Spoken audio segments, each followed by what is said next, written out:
উপজেলা আমরা অত্যন্ত আনন্দের সাথে আপনাদের সাথে আজকের এই দিনে একত্রে এই মিটিং করার জন্য আমি নিজেকে ধন্য মনে করছি এবং এই দোয়ার মাহফিলে তো আমি আপনাদের কাছে অনুরোধ করব, বাংলাদেশের সবচেয়ে সর্বশ্রেষ্ঠ দুটি দল বাংলাদেশ জাতীয়তাবাদী দল এবং আওয়ামী লীগ। 17 বছর এই দেশে ক্ষমতাসীন ছিলেন, ক্ষমতায় থাকা অবস্থায় মসনদ রাইখে চলে গেছেন, রাজনীতি তাদের ধ্বংস। আমরা ঐতিহ্যের সাথেই বাংলাদেশে রাজনীতি করতে যাচ্ছি। আপনারা যারা আজকে আছেন আমাদের দলে, আমার সাথে যারা কাজ করছে, এর এই দীর্ঘ 17 বছর অক্লান্ত পরিশ্রম করছে, জেল জুলুম বহু দুর্ঘটনার দিকে ধাবিত হয়েছে, সেখান থেকে উত্তরণ হয়ে আজকে আমরা আপনাদের সামনে আসতে পারছি।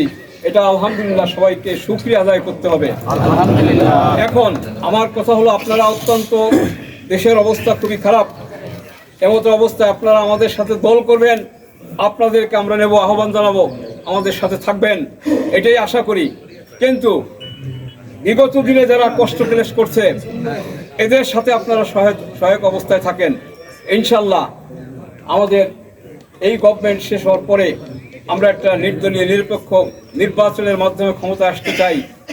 সেই নির্বাচনে যাতে আপনারা আমাদের সাথে অত্যন্ত শক্তিশালী রূপে এই আন্দোলনকে বেগবান এবং জয়লাভ করতে পারে, সেই ব্যবস্থা আপনারা করে দেবেন, এটাই আমি আশা করি।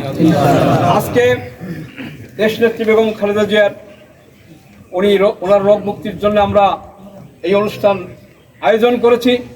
এই অনুষ্ঠানে আপনারা সবাই অন্তর্ভুক্তি থাকবেন, দোয়া শেষে মোনাজাত হবে এবং আন্দোলন আরও স্মরণ করাই দিতে চাই, এই আন্দোলনে যারা ছাত্ররা নিহত হয়েছে তাদের বিদায়ী আত্মার মাগফিরাত কামনা করি। যারা খুন হয়েছে বা আহত হয়েছে তাদেরকেও আমরা সমবেদনা জানাই, তাদের সুস্বাস্থ্য কামনা করে আমি আপাতত বক্তব্য শেষ করছি। আপনারা মিলাদে অংশগ্রহণ করেন, মিলাদ শেষে আমাদের প্রোগ্রাম আমরা ঘোষণা করব, তখন আপনারা কেউ যাবেন না, এখানে থাকবেন। আচ্ছা, এই